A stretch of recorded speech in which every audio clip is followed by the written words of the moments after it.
بسم اللہ الرحمن الرحیم۔ السلام علیکم۔ زندگی میں مشکلات کا سامنا انسان کو مضبوط بناتا ہے۔ ہار مان لینا کمزوری کی نشانی ہے۔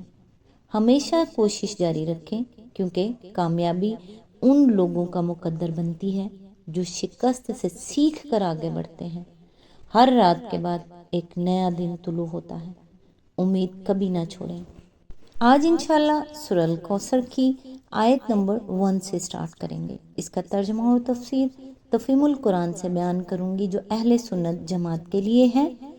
سورہ کوثر قرآن مجید کی سب سے مختصر مگر انتہائی بامعنی صورت ہے۔ یہ مکی صورت ہے اور قرآن پاک کے 30ویں پارے میں شامل ہے۔ اس صورت میں کل 3 آیات ہیں، لیکن اپنے مختصر ہونے کے باوجود یہ اپنے اندر بہت گہرا پیغام اور عظیم بشارت رکھتی ہے۔ الکوثر کا مطلب ہے خیر کثیر، یعنی بے شمار نعمتیں۔ اس صورت میں اللہ تعالیٰ نے نبی کریم صلی اللہ علیہ وآلہ وسلم کو بے پناہ نعمتوں کی خوشخبری دی ہے، جن میں سب سے بڑی نعمت حوض کوثر ہے، جو قیامت کے دن آپ صلی اللہ علیہ وآلہ وسلم کو عطا کیا جائے گا۔ یہ صورت اس وقت نازل ہوئی جب دشمنان نبی کریم صلی اللہ علیہ وآلہ وسلم کو ابتر کہہ کر طعنہ دیتے تھے۔ اس کے جواب میں اللہ تعالیٰ نے واضح فرمایا کہ اصل میں آپ صلی اللہ علیہ وآلہ وسلم کے دشمن ہی نام و نشان سے مٹ جائیں گے، جبکہ آپ صلی اللہ علیہ وآلہ وسلم کا ذکر ہمیشہ بلند رہے گا۔ اس صورت میں نماز قائم کرنے اور اللہ کے لیے قربانی دینے کا حکم بھی دیا گیا ہے، جو شکر گزاری اور عبادت کا اہم ذریعہ ہے۔ مختصراً سورۃ الکوثر ہمیں اللہ کی نعمتوں پر شکر ادا کرنے، خالص نیت سے عبادت کرنے اور دشمنوں کی باتوں سے دل برداشتہ نہ ہونے کا درس دیتی ہے۔ تو آئیے سٹارٹ کرتے ہیں سورہ کوثر کی آیت نمبر 1 سے۔ اعوذ باللہ من الشیطان الرجیم، بسم اللہ الرحمن الرحیم۔ اے نبی، ہم نے تمہیں کوثر عطا کر دی۔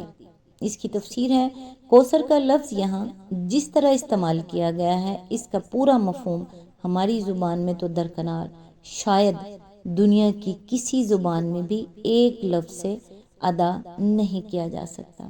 یہ کثرت سے مبالغہ کا صیغہ ہے، جس کے لغو معنی تو بے انتہا کثرت کے ہیں، مگر جس موقع پر اس لفظ کو استعمال کیا گیا ہے، اس میں محض کثرت کا نہیں بلکہ خیر اور بھلائی اور نعمتوں کی کثرت اور ایسی کثرت کا مفہوم نکلتا ہے جو افراد اور فراوانی کی حد کو پہنچی ہوئی ہو، اور اس سے مراد کسی ایک خیر یا بھلائی یا نعمت کی نہیں بلکہ بے شمار بھلائیوں اور نعمتوں کی کثرت ہے۔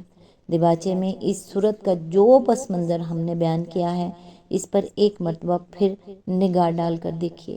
حالات وہ تھے جب دشمن یہ سمجھ رہے تھے کہ محمد صلی اللہ علیہ وآلہ وسلم ہر حیثیت سے تباہ ہو چکے ہیں، قوم سے کٹ کر بے یار و مددگار رہ گئے ہیں، تجارت برباد ہو گئی، اولاد نرینہ تھی جس سے آگے ان کا نام چل سکتا تھا، وہ بھی وفات پا گئی۔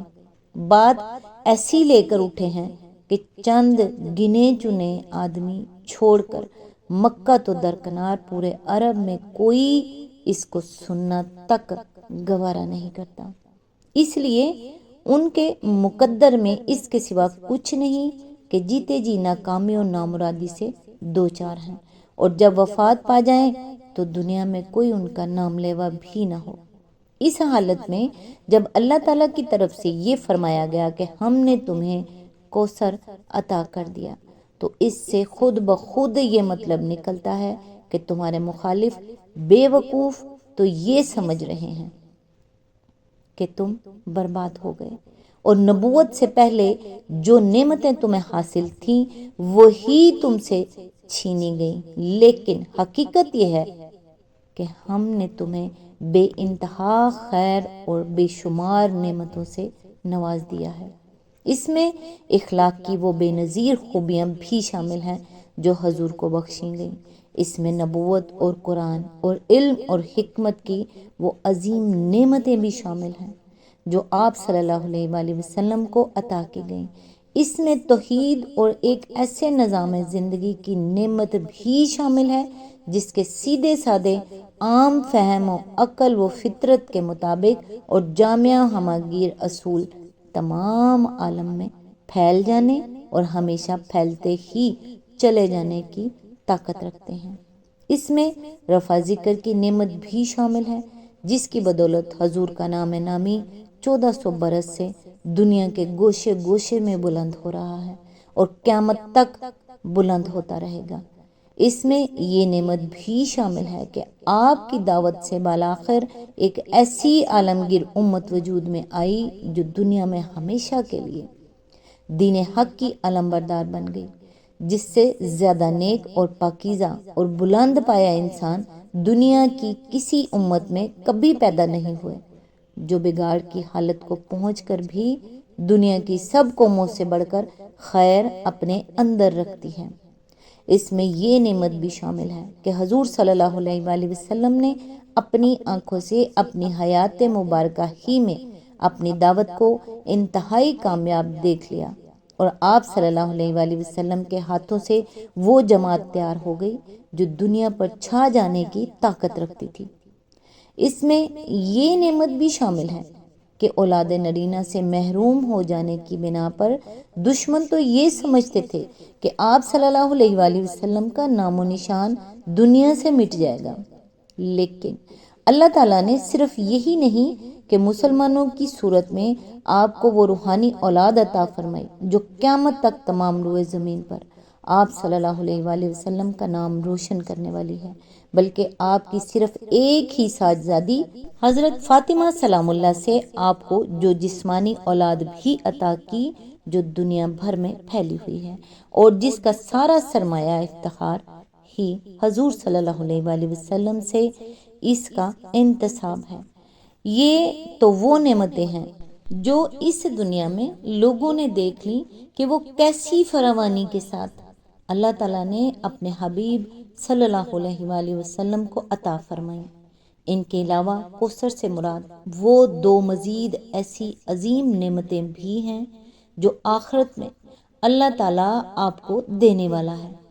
ان کو جاننے کا کوئی ذریعہ ہمارے پاس نہ تھا، اس لیے رسول اللہ صلی اللہ علیہ وآلہ وسلم نے ہمیں ان کی خبر دی اور بتایا کہ کوثر سے مراد وہ بھی ہیں، ایک حوض کوثر جو قیامت کے روز میدان حشر میں آپ صلی اللہ علیہ وآلہ وسلم کو ملے گا، دوسرے نہر کوثر جو جنت میں آپ صلی اللہ علیہ وآلہ وسلم کو عطا فرمائی جائے گی۔ ان دونوں کے متعلق اس کثرت سے احادیث حضور صلی اللہ علیہ وآلہ وسلم سے منقول ہوئی ہیں اور اتنے کثیر راویوں نے ان کو روایت کیا ہے کہ ان کی صحت میں کسی شبے کی گنجائش نہیں ہے۔ حوض کوثر کے متعلق حضور صلی اللہ علیہ وآلہ وسلم نے جو کچھ فرمایا ہے وہ یہ ہے: نمبر 1، یہ حوض قیامت کے روز آپ کو عطا ہوگا، اور اس سخت وقت میں جب کہ ہر ایک العطش کر رہا ہوگا، آپ کی امت آپ کے پاس اس پر حاضر ہوگی اور اس سے سیراب ہوگی۔ آپ صلی اللہ علیہ وآلہ وسلم اس پر سب سے پہلے پہنچے ہوئے ہوں گے اور اس کے وسط میں تشریف فرما ہوں گے۔